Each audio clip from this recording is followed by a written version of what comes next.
Hamdan syukran lillah allazi lam yalid wa lam yulad wa lam yakul lahu kufuwan ahad. Asyhadu an la ilaha illallah asyhadu anna Muhammadan abduhu wa rasuluh allazi la nabiyya ba'dah amma ba'd.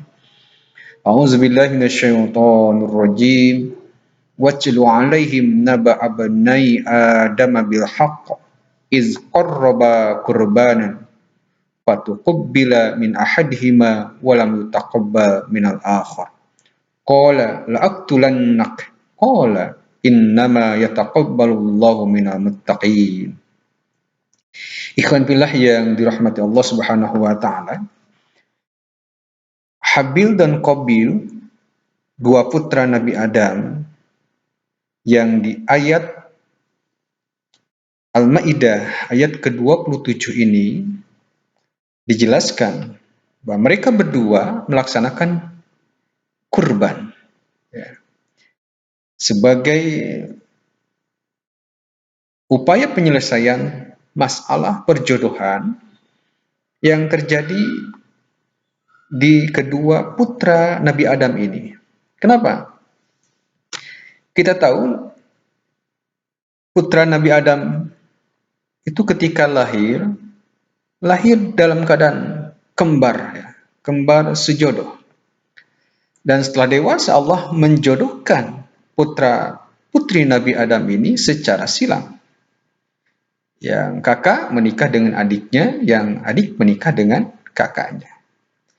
Yang terjadi ketika Allah menjodohkan Habil dengan kakaknya, yaitu Habil dijodohkan oleh Allah dengan Iklimah, sementara Qabil Allah jodohkan dengan Labuda. Dan perjodohan ini ternyata tidak disetujui oleh Qabil. Dan Qabil lebih menginginkan, memilih dia kalau dijodohkan itu dengan saudara kembarannya.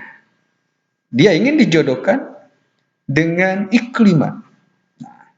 Nah, karena pertentangan inilah yang kemudian Allah Subhanahu wa taala memberikan perintah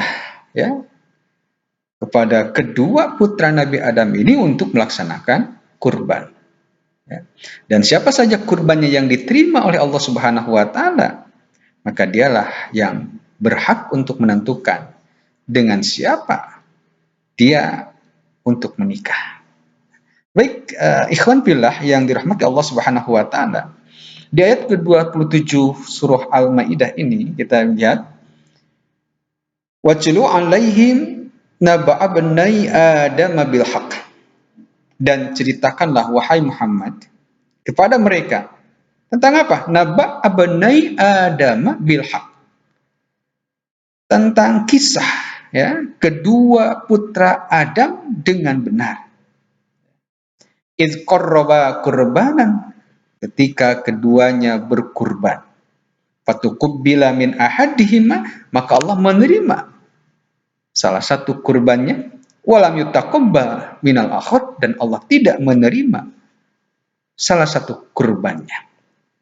Qala, maka berkata, la'aqtulannak. Berkata Qabil yang tidak diterima kurbannya, la'aqtulannak. Kata Qabil, aku akan membunuhmu kepada saudaranya yaitu Habil. Qala, apa yang dikatakan Habil ketika dia mendengar saudaranya Qabil mau membunuhnya? Habil malah berkata, innama yataqabbalullahu minal muttaqin, sesungguhnya Allah akan menerima kurbannya orang-orang yang bertakwa. Nah, ayat ini, kisah ini menjelaskan kepada kita semua bahwa persoalan diterima atau tidaknya ibadah kurban kita terpulang kepada apa? Kepada niat dan itikad kita ketika melaksanakan ibadah kurban itu sendiri. Apakah niatnya lillahi karena Allah, atau linnas karena manusia, atau karena perjodohan, atau karena perempuan, gitu kan? Maka Habil melaksanakan ibadah kurban karena lillahi karena Allah, illallah, dan ditujukan hanya untuk Allah. Makanya Habil ia berkurban dengan domba, dengan ternak yang dia miliki. Karena Habil ini memang pekerjaannya itu beternak. Berbeda dengan Qabil. Qabil itu seorang petani, dia pekerjaannya bertani. Habil berkurban dengan domba karena dia peternak. Qabil berkurban dengan hasil pertaniannya.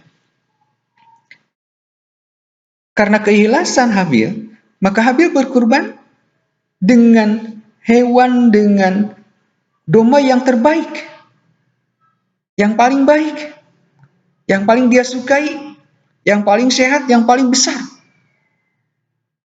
Itulah yang dikurbankan oleh Habil. Kenapa? Karena lillah, karena Allah, dan dia ingin taqarrub diri kepada Allah Subhanahu wa taala. Dia ingin memberikan sesuatu yang berharga bagi Allah Subhanahu wa taala. Dia kurbankan yang terbaik yang dia miliki.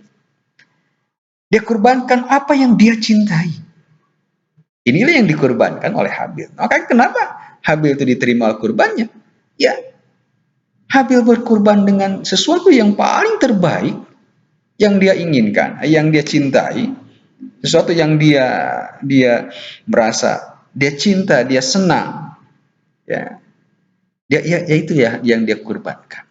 Makanya Habil diterima kurbannya. Sebaliknya Qabil, kenapa Qabil tidak diterima kurbannya? Kenapa yang dikurbankan oleh Qabil? Dia mengorbankan, memberikan sesuatu yang dia sendiri tidak suka. Qabil memberikan sesuatu yang dia sendiri tidak suka. Dia berkurban dengan hasil pertaniannya, dia pilih yang jelek-jeleknya. Ya. Dia pilih yang jeleknya, bukan yang bagusnya. Ya. Dia sendiri tidak mau, dia sendiri tidak suka. Itulah yang dia kurbankan, itulah yang dia berikan kepada Allah. Maka pantas kalau Qabil ditolak kurbannya oleh Allah Subhanahu wa taala. Kan apa yang dia sampaikan, yang dia berikan, yang dia kurbankan, bukan yang terbaik yang dia miliki, tetapi yang terjelek yang dia miliki. Nah, di kurban kita sendiri, inilah yang menjadi makna kurban yang harus kita maknai, bahwa kurban kita semua harus dilandasi dengan keikhlasan karena Allah Subhanahu wa taala. Harus dilandasi dengan ketakwaan. Nah, kalau di ayat yang lain di surah Al-Hajj, Allah Subhanahu wa taala mengatakan, la yanallaha luhumuha wala dima'uha walakin yanaluhu taqwa minkum. Tidak akan sampai kepada Allah daging kurbannya tidak akan sampai, darahnya tidak akan sampai, walakin yanaluhu taqwa minkum, tetapi yang akan sampai kepada Allah adalah ketakwaan di antara kalian. Maka kurban akan diterima oleh Allah Subhanahu wa taala dengan persyarat dia berkurban lillah karena Allah, dasar ketakwaan itu yang menjadi dasar ibadah kurban kita diterima oleh Allah Subhanahu wa taala.